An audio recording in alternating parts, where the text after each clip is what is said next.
দুর্নীতির পাহাড় গড়ে যারা এতদিন ধরাকে সরাজ্ঞান করতেন তাদের চোখের ঘুম পুরোপুরি হারাম হয়ে গেছে। রাজনীতির রঙ্গমঞ্চে যারা নিজেদের ঈশ্বর ভাবতে শুরু করেছিলেন তাদের পায়ের তলার মাটি এখন ধসে পড়ছে। অশ্রু বিসর্জন কিংবা উপরমহলে দেন দরবার কোনো কিছুই আর তাদের জন্য রক্ষাকবচ হিসেবে কাজ করছে না। গদি টিকিয়ে রাখার চিরচেনা রাজনৈতিক কোটচালাজ সম্পূর্ণ অকেজো। ক্ষমতার শীর্ষ কেন্দ্র থেকে এমন এক নির্মম এবং আপসহীন শুদ্ধি অভিযান শুরু হয়েছে যার অদৃশ্য গিলোটিনের নিচে এখন মাথা পেতে দিতে বাধ্য হচ্ছেন বাঘা বাঘা মন্ত্রী থেকে শুরু করে ক্ষমতাধর ৭০ জন সংসদ সদস্য। দুর্নীতির শেকড় উপড়ে ফেলতে এবং প্রশাসনের রন্ধ্রে রন্ধ্রে জমে থাকা আবর্জনা পরিষ্কার করতে প্রধানমন্ত্রী তারেক রহমান যে ভয়ঙ্কর ছক কষেছেন তার প্রথম ধাক্কাতেই রাষ্ট্রযন্ত্রের ভেতরে এক প্রলয়ঙ্করী ভূমিকম্প ঘটে গেছে।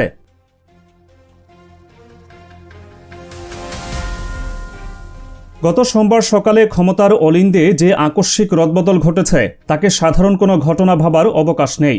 এটি মূলত একটি সুনিপুণ ও নির্মম রাজনৈতিক অপারেশনের প্রথম দৃশ্য।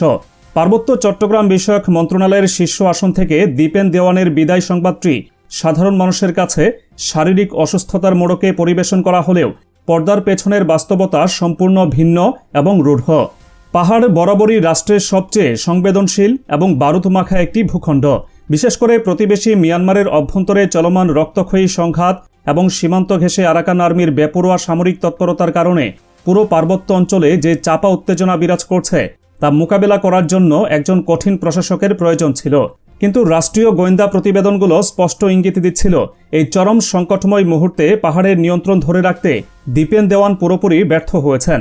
তার প্রশাসনিক দুর্বলতার সুযোগে পরিস্থিতি যে কোনো মুহূর্তে নিয়ন্ত্রণের বাইরে চলে যাওয়ার উপক্রম হয়েছিল। রাষ্ট্রযন্ত্রের নিরাপত্তা যেখানে চরম হুমকির মুখে সেখানে কোনো ব্যক্তির পদমর্যাদা বা অতীত রাজনৈতিক পরিচয়ে তোয়াক্কা করেনি সরকার। জাতীয় নিরাপত্তার স্বার্থে অসুস্থতার এক চমৎকার কূটনৈতিক চাদর পরিয়ে তাকে অত্যন্ত সুকৌশলে ক্ষমতার কেন্দ্র থেকে সরিয়ে দেওয়া হয়েছে।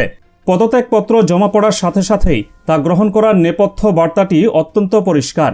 রাষ্ট্রের অখণ্ডতা এবং নিরাপত্তার প্রশ্নে বিন্দু পরিমাণ ছাড় দেওয়ার কোনো মানসিকতা শীর্ষ নেতৃত্বের নেই।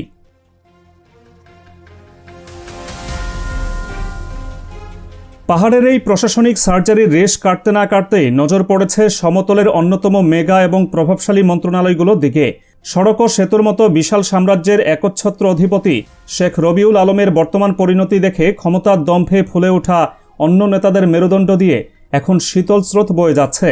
সিন্ডিকেট ভাঙার প্রতিশ্রুতি দিয়ে যে সরকার দেশ পরিচালনার দায়িত্ব নিয়েছে সেই সরকারেরই একজন পূর্ণাঙ্গ মন্ত্রী যখন প্রকাশ্যে চাঁদাবাজি এবং সিন্ডিকেটের সাথে সমঝোতার মতো বেপরোয়া মন্তব্য করেন তখন তা সরাসরি রাষ্ট্রের ক্লিন ইমেজে কুঠারাঘাত করে। তার একটি অহংকারী এবং দায়িত্বজ্ঞানহীন মন্তব্য পুরো প্রশাসনের জন্য চরম বিব্রতকর পরিস্থিতি তৈরি করেছিল। শীর্ষ নেতৃত্ব এই ধৃষ্টতা বিন্দুমাত্র সহ্য করেনি। মুহূর্তের মধ্যে তার বিশাল সাম্রাজ্যের ডানা নির্মমভাবে ছেঁটে ফেলা হয়েছে। ক্ষমতার যে বলয়কে তিনি নিজের পৈতৃক সম্পত্তি ভেবেছিলেন সেখান থেকে তাকে রীতিমতো টেনে নামিয়ে জবাবদিহিতার কাঠগড়ায় দাঁড় করানো হয়েছে। একজন হেভিওয়েট মন্ত্রীর এই প্রকাশ্য পতন মন্ত্রিসভার অন্য সদস্যদের জন্য এক ভয়ঙ্কর সতর্কবার্তা। তারা হাড়ে হাড়ে টের পাচ্ছেন মুখে লাগামহীন বাক্যবাণ এবং কাজের ময়দানে শূন্যতা, এই দুইয়ের পরিণতি এখন সরাসরি রাজনৈতিক মৃত্যু।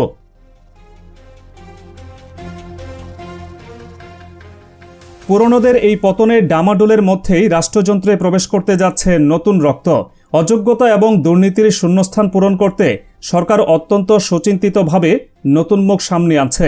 চট্টগ্রামের ৮ আসনের এরশাদুল্লাহ এবং পটুয়াখালী ৪ আসনের বিএম মোশাররফ হোসেনের নাম এখন ক্ষমতার করিডোরে সবচেয়ে বেশি উচ্চারিত হচ্ছে। প্রশাসনের স্থবিরতা কাটাতে এবং মাঠ পর্যায়ে দলের নিয়ন্ত্রণ সুসংহত করতে তাদের হাতে বড় দায়িত্ব তুলে দেওয়া হচ্ছে। একই সাথে টেকনোক্রেট কোটায় মন্ত্রিসভায় প্রবেশ করতে যাচ্ছেন যুক্তরাজ্য বিএনপির সাবেক সভাপতি মাহিদুর রহমান। এই নতুন এবং ক্লিন ইমেজের নেতাদের আগমনের খবরে পুরনো এবং ক্ষমতা কক্ষিগত করে রাখা মন্ত্রীদের রাতের ঘুম হারাম হয়ে গেছে। তারা স্পষ্ট দেখতে পাচ্ছেন পারফরমেন্সের খাতায় শূন্য পেলে কাউকে ঘাড় ধরে বের করে দিতে শীর্ষ নেতৃত্বের হাত ১ সেকেন্ডের জন্যও কাঁপবে না।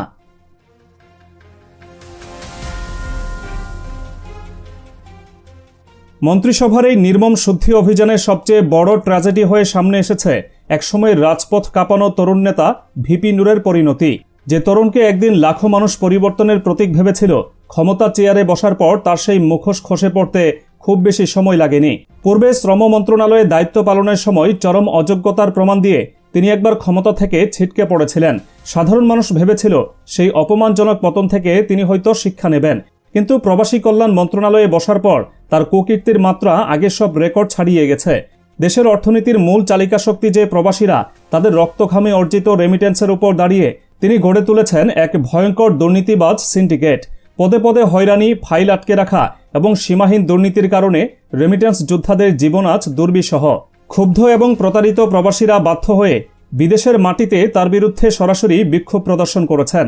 নূরের এই পাহাড় সমান ব্যর্থতা এবং দুর্নীতির সম্পূর্ণ গোপন ডকেট এখন প্রধানমন্ত্রীর ডেস্কে। সরকার খুব ভালো করেই জানে, ডলার সংকটের এই চরম মুহূর্তে প্রবাসীদের সাথে প্রতারণা করার অর্থ হল দেশের অর্থনীতিকে সরাসরি আত্মহত্যা করতে বাধ্য করা।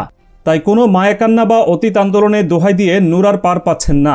প্রবাসী কল্যাণ মন্ত্রণালয় থেকে তার চূড়ান্ত বিদায় ঘণ্টা বেজে গেছে। যে কোনো মুহূর্তে তাকে অত্যন্ত অপমানজনকভাবে এই পদ থেকে সরিয়ে দেওয়া হবে।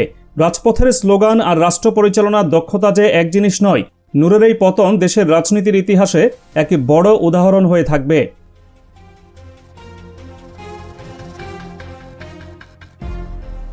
একের পর এক বাঘা বাঘা নেতার এমন পতনের নেপথ্যে কাজ করছে সম্পূর্ণ নতুন এক প্রশাসনিক রাডার। পূর্বের সরকারগুলোর মতো অন্ধভাবে দেশ চালানোর দিন শেষ।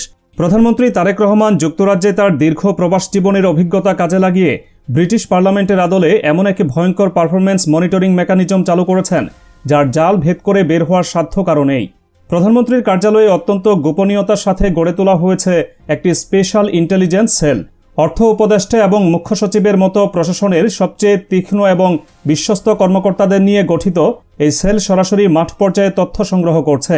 কে কোথায় কার সাথে গোপন মিটিং করছেন, কোন মন্ত্রী টেবিলে কয়টি ফাইল আটকে আছে, কার ব্যাংক অ্যাকাউন্টে হঠাৎ করে টাকার পাহাড় জমছে, তার প্রতিটি তথ্য প্রতিদিন সরাসরি শীর্ষ নেতৃত্বের হাতে পৌঁছাচ্ছে। এই নিশ্ছিদ্র নজরদারি জালে ইতোমধ্যেই সরকারের 3 জন প্রভাবশালী মন্ত্রী এবং প্রতিমন্ত্রী আটকা পড়েছেন। তাদের সরাসরি ডেকে এমন কড়া ভাষায় সতর্ক করা হয়েছে যে পুরো সচিবালয়ে এখন পিনপতন নীরবতা। প্রতিটি সিদ্ধান্ত, প্রতিটি সয় এখন আতশ কাচের নিচে। ফাঁকিবাজি বা দুর্নীতির বিন্দুমাত্র প্রমাণ মিললেই সরাসরি বরখাস্ত।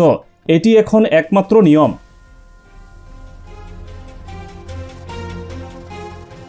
তবে এই প্রলয়ঙ্করী ঝড়ের সবচেয়ে বড় আঘাতটি মন্ত্রিসভা পার হয়ে আছড়ে পড়েছে দলের মাঠ পর্যায়ের শীর্ষ নেতা এবং সংসদ সদস্যদের উপর। সরকারের উচ্চ পর্যায় থেকে অত্যন্ত গোপনীয়তার সাথে 70 জন সংসদ সদস্যের একটি ব্ল্যাকলিস্ট বা কালো তালিকা তৈরি করা হয়েছে। এই তালিকাটি মূলত সেই সব জনপ্রতিনিধিদের যারা ভোটের পর নিজেদের এলাকাকে ডাস্টবিন ভেবে ঢাকায় বসে বিলাসবহুল জীবন কাটাচ্ছেন, যারা মাঠ পর্যায়ে প্রশাসনের কাজে বেআইনি হস্তক্ষেপ করছেন, টেন্ডার বাণিজ্য নিয়ন্ত্রণ করছেন এবং নিজেদের চামচাদের দিয়ে বিশাল চাঁদাবাজির নেটওয়ার্ক গড়ে তুলেছেন। তারা ভেবেছিলেন পূর্ববর্তী স্বৈরাচারী আমলের মতো এবারও তারা ধরাছোঁয়ার বাইরে থাকবেন, কিন্তু তাদের সেই ভুল ভাঙতে খুব বেশি সময় লাগেনি। এই 70 জন এমপির প্রতিটি ফোনালাপ, বেনামি ব্যাংক হিসাব, হুন্ডি লেনদেন এবং সম্পদের পাহাড়ের উপর এমন তীক্ষ্ণ নজরদারি বসানো হয়েছে যে তাদের প্রতিটি শ্বাস প্রশ্বাসের খবর এখন শীর্ষ নেতৃত্বের নখদর্পণে।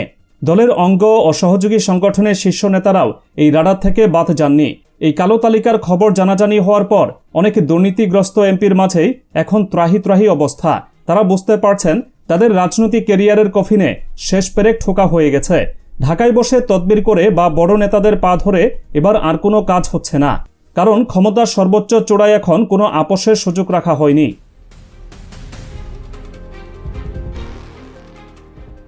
সরকারের এই নির্দয় এবং কঠোর অবস্থানের পেছনে সবচেয়ে বড় কারণ হল দেশের বর্তমান রক্তক্ষয়ী অর্থনৈতিক বাস্তবতা।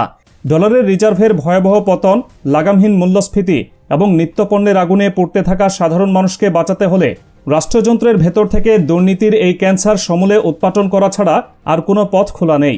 প্রধানমন্ত্রী তারেক রহমান অত্যন্ত নির্মমভাবে এই সত্যটি মেনে নিয়েছেন।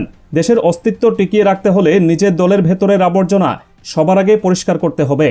পার্বত্য মন্ত্রী দীপেন দেওয়ানের বিদায়, মেগামন্ত্রী রবিউলের ক্ষমতা খর্ব করা কিংবা ভিপি নূরের আসন্ন পতন এগুলো কোনো বিচ্ছিন্ন ঘটনা নয়। এগুলো মূলত সেই বিশাল মাস্টার প্ল্যানের এক একটি নিখুঁত দাবার চাল। যারা ভেবেছিলেন ক্ষমতার মসনদে বসে সারা জীবন সাধারণ মানুষের রক্ত চষে খাবেন, আজ তাদের চোখে মুখে শুধুই বাঁচার আকুতি। কিন্তু প্রশাসনকে শতভাগ দুর্নীতিমুক্ত করতে এবং জিরো টলারেন্স নীতি বাস্তবায়ন করতে সরকার যে পথে হাঁটা শুরু করেছে, তাতে আগামী দিনগুলোতে রাজনীতির মাঠে আরও বড় বড় মহারথীর পতন অবশ্যম্ভাবী। ক্ষমতা কেন্দ্রের এই নির্মম শুদ্ধি অভিযান দেশের ইতিহাসে এমন এক নতুন অধ্যায় লিখতে যাচ্ছে, যেখানে পারফরমেন্স ছাড়া কোনো নেতার টিকে থাকার বিন্দুমাত্র সুযোগ আর অবশিষ্ট থাকবে না।